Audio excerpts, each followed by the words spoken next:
Hi అండి, welcome to my channel. నేను మీ లక్ష్మి. ఈరోజు మనం ఒక సింపుల్ టేస్టీ రెసిపీ అయితే చూపిస్తున్నానండి. ఈ రెసిపీ అనుకోకుండా అతిథులు వచ్చినా లేదా మనకి మార్నింగ్ పిల్లలకి లంచ్ బాక్స్ పెట్టడానికి కర్రీస్ చేసుకోవడానికి టైం కుదిరిన వాళ్ళకి ఈ రెసిపీ అనేది చాలా ఈజీ అవుతుందండి. చాలా సింపుల్గా కూడా పిల్లలు పెద్దవాళ్ళు ఎవరైనా సరే ఇది చాలా ఇష్టంగా తింటారు. ఈ రెసిపీ అన్నది చాలా టేస్ట్ ఉంటుంది. అలాగే వీడియో స్కిప్ చేయకుండా చూడండి. అంతేకాకుండా వీడియో నచ్చితే మాత్రం మర్చిపోకుండా ఒక లైక్ చేయండి. ఆలస్యం చేయకుండా రెసిపీకి కావాల్సినవి చూసేద్దాం. నేనైతే వెజిటేబుల్స్ అన్నీ కట్ చేసి పక్కన పెట్టుకున్నానండి. అవి వెజిటేబుల్స్ మనకి ఏవి ఇంట్లో అవైలబుల్గా ఉంటే అవి తీసుకోవచ్చు. అలాగే ఒక కట్ట తోటకూర అయితే తీసుకుని నీట్గా కడిగేసి కట్ చేసి అన్నీ రెడీ చేసి పక్కన పెట్టుకున్నా. ఇవన్నీ వేయడం వల్ల ఏంటంటే పిల్లలు మనకి విడిగా ఈ ఆకుకూరలు తినడానికి ఇబ్బంది పడుతుంటారు కదా, ఇలా చేసి పెడితే మాత్రం చక్కగా తింటారు. అలాగే నేను ఈ గ్లాస్తో 2 గ్లాస్ రైస్ వేసి తీసుకున్నా. మామూలు రైసే తీసి నేను ముందే కడిగి చక్కగా నీట్గా కడిగి పెట్టేసుకున్నా. ఇవి ఒక 10 నిమిషాలన్నా నానాలండి బియ్యం. నానిన తర్వాత మనం ఈ రెసిపీ అనేది ప్రిపేర్ చేద్దాం. అలాగే 2 టేబుల్ స్పూన్ల నెయ్యి, ఒక 2 టేబుల్ స్పూన్ల ఆయిల్ వేసేసుకుని మసాలా దినుసులు అయితే వేసేసుకున్నానండి. అలాగే కాస్త కరివేపాకు, ఇవన్నీ చక్కగా ఆయిల్ అంతా వేడెక్కాక వేసి వేపుకోవాలి.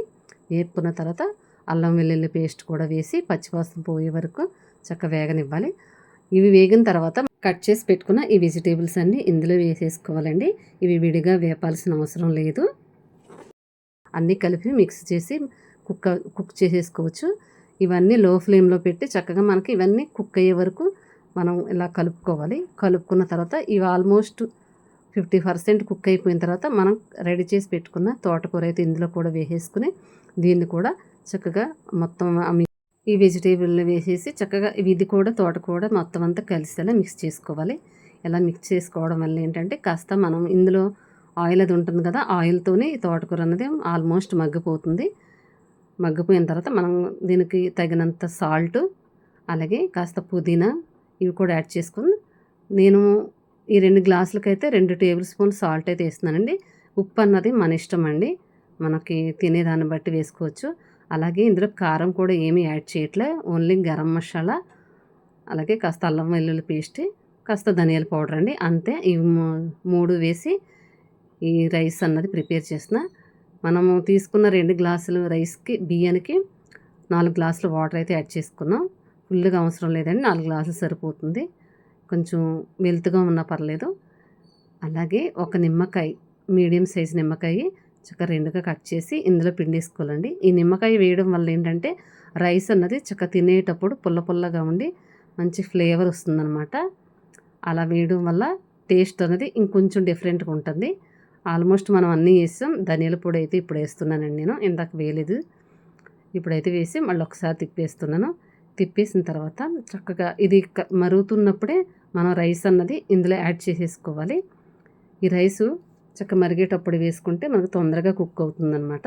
మొత్తం కలిపి పెట్టకుండా ఒకసారి మళ్ళీ తిప్పి మనం కుక్కర్కి మూత పెట్టేసుకుని 2 విజిల్స్ అండి, ఎక్కువ కూడా రాకూడదు. 2 విజిల్స్ వచ్చే వరకు ఉంచి మొత్తం ఈ ఆవిరంతా పోయే వరకు ఉంచేసి, ఈ ఆవిరి పోయాక చూసారా రైస్ ఎంత పర్ఫెక్ట్గా కుక్ అయిందో. అస్సలు ఒక్క మెతుక్కు అంటుకోకుండా చాలా పర్ఫెక్ట్గా వస్తుందండి.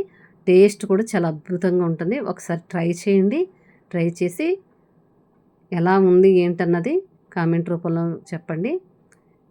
ఇలా చేసి పెట్టడం వల్ల ఏంటంటే మనకు టైము సేవ్ అవుద్ది, పిల్లలు కూడా చాలా ఇష్టంగా తింటారు. కాకుండా అప్పుడప్పుడు ఇలా చేసి పెట్టడం వల్ల పిల్లలు కూడా ఎప్పుడు హెల్తీగా ఉంటారండి. ఇందులో అన్ని వెజిటేబుల్ను ఆకుకూరలే కాబట్టి ఆరోగ్యానికి కూడా ఎంతో మంచిది. ఒకసారి ట్రై చేయండి.